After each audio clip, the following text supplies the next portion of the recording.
Good morning, friends. I, Anush Srivastava, welcome you all again on my YouTube video channel, Shrinomics and Accounts, and this contains all the subject material of economics and accounts, which is highly useful for the student of class 11, 12th, student of BPA and MBA. Topic of today's discussion is Indian economy at the eve of independence. This is second video on this topic. I have already uploaded one video on my channel as State of Indian Economy, video number 1. This is video lecture number 2 and covering all the other economic sectors, how they were, what were the state of other economic sectors of Indian economy during the British rule, and in what form we got it when we got independent.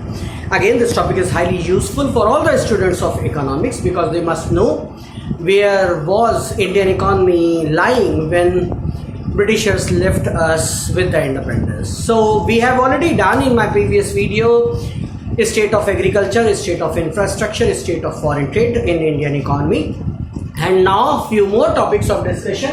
And the first topic is demographic condition of Indian economy when we got independence. What is demographics? Study of characteristics of population is demographics. Under demography, we study characteristics of population, which states everything that whether the economy is developed, whether not, what is the well-being of economy. At the first time, Britishers made demographic studies census 1971, and on regular basis on decadal value, यानी हर दशक में एक बार जनसंख्या की गणना 1882 से की गई. लॉर्ड मायो ने पहले कराई थी, फिर लॉर्ड रिपन ने कराई. उस समय जब ब्रिटिशर्स का शासन चल रहा था, हर दशक में, हर 10 साल में डेमोग्राफिक स्टडी होती थी. उसके कुछ बेसिक कैरेक्टरिस्टिक्स का एनालिसिस किया गया है. सबसे पहली चीज है high birth rate and high death rate. Birth rate, number of live births per 1000 of population in 1 year.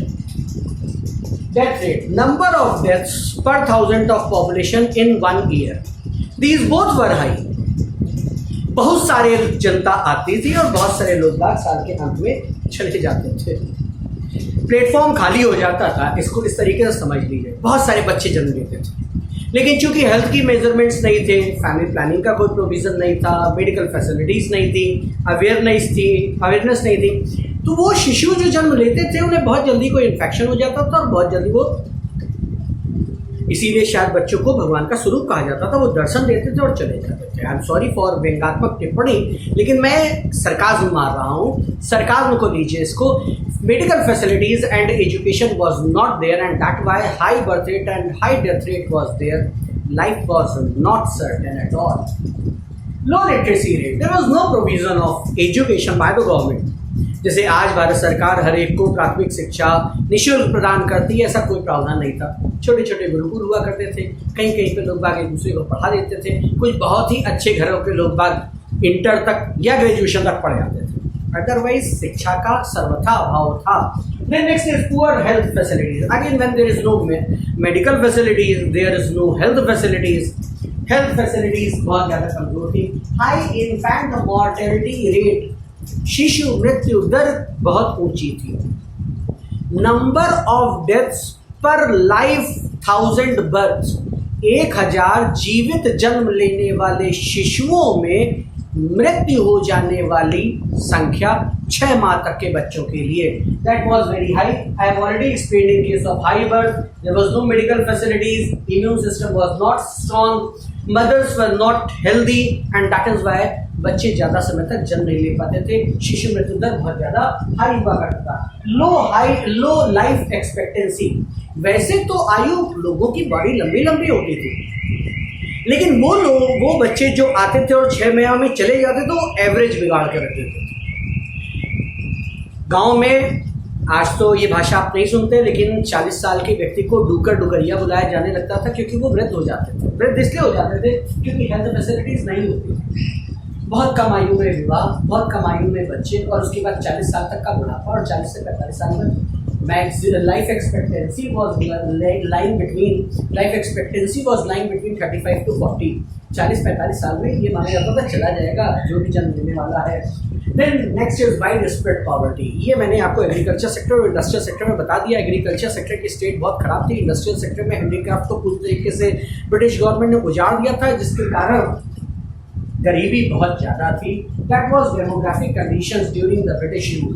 Then next is occupational structure. Occupational structure किसी भी देश का ये बताता है कि वो देश डेवलप्ड है या अंडर डेवलप्ड है।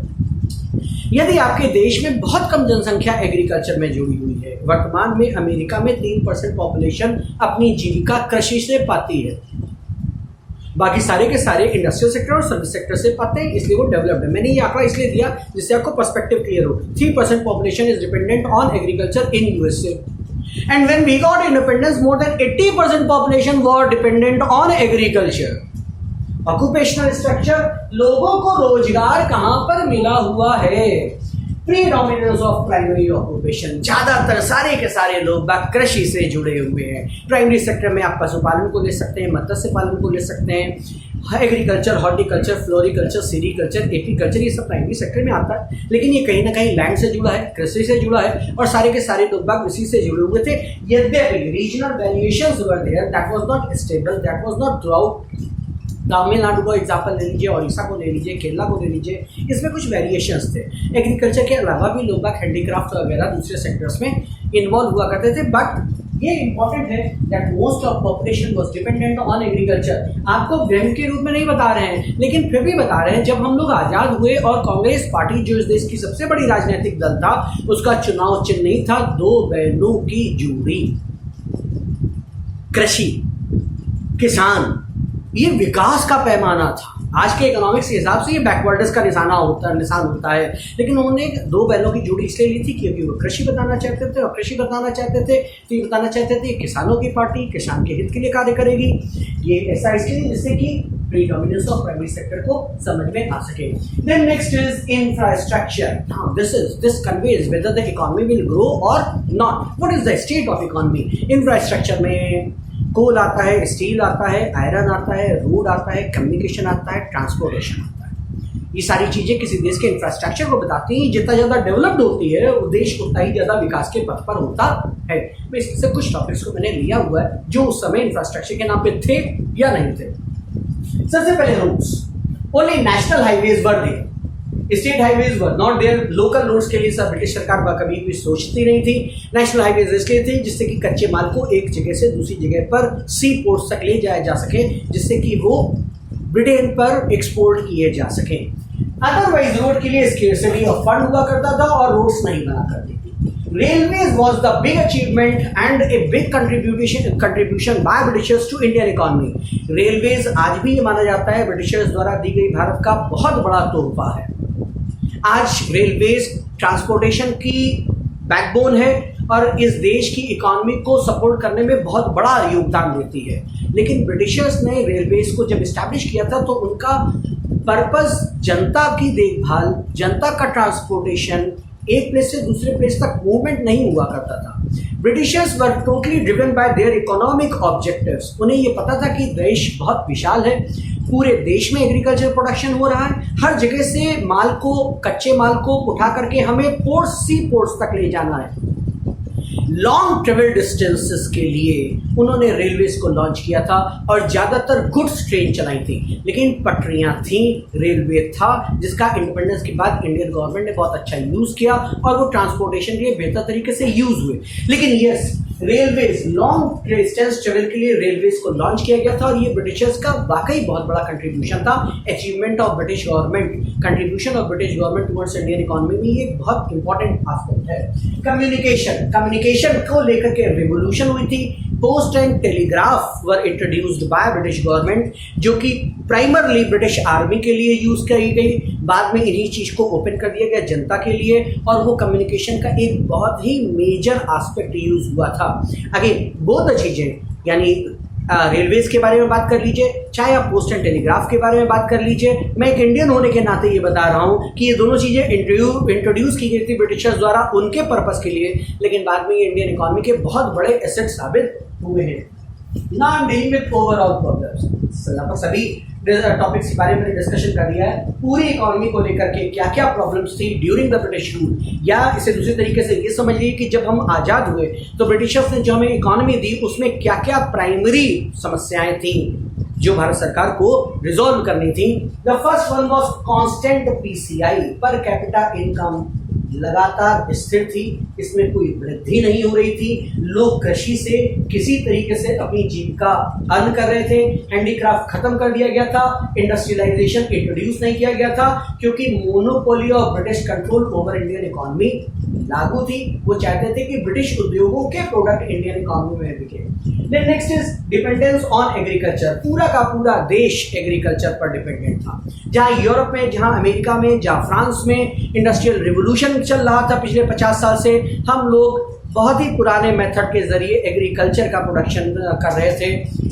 इरिगेशन के लिए सरकार को देख रहे, भगवान को देख रहे थे। फर्टिलाइजर के लिए ट्रेडिशनल मेथड्स को देख रहे थे, जिसके कारण प्रोडक्टिविटी बड़ी कम थी।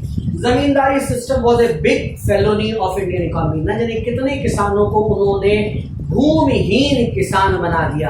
Farmers converted into landless farmers and there income was continuously coming down. ये जमींदार became huge small emperors of their areas, जिसमें जनता पूरी तरीके से डिपेंडेंट होती थी। और लगभग पाकिस्तान के बारे में एक बात बोली जाती है, पाकिस्तान के एक जमींदार साहब जब ट्रेन से अपने खेतों के बीच से निकलते थे, आज़ाद होने के बाद एक जमींदार साहब पाकिस्तान के जब ट्रेन से अपने खेतों के बीच से निकलते थे तो उन्हें अपने खेतों को एक दिशा में पार करने में 6 घंटे लगते थे।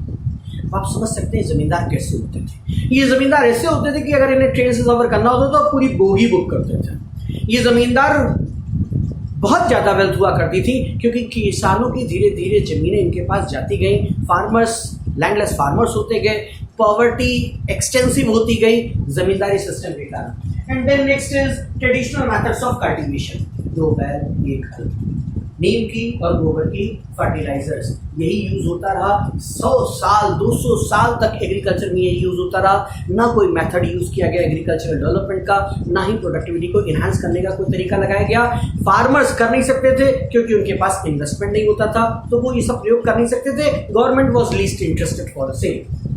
हाई फ्रीक्वेंसी ऑफ फेमाइन्स, जब इंफ्रास्ट्रक्चर नहीं तो छोटी फेमाइन भी बड़ी होती है।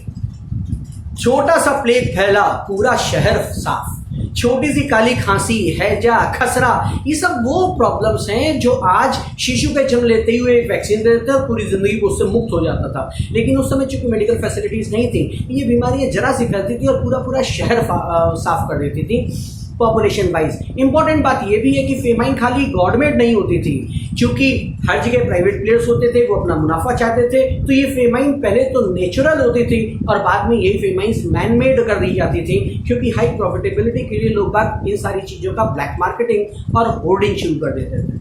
And then next is destruction of handicraft, this I have discussed in industrial sector. उद्योग हस्तशिल्प को पूरी तरीके से समाप्त कर दिया गया क्योंकि Britishers were intended to sell their products in Indian economy. And last, inadequate industrialisation. Bharat जैसी अर्थव्यवस्था का जीवन यापन सिर्फ कृषि से नहीं हो सकता, इसका उद्योगीकरण किया ही जाना था। जबकि ब्रिटिशर्स ने अपने 200 साल के शासन में इंडस्ट्रियलाइजेशन के लिए कोई भी प्रक्रिया, कोई भी इनिशिएटिव नहीं अडॉप्ट किया। आई होप आपको ये वीडियो अच्छा लगा होगा।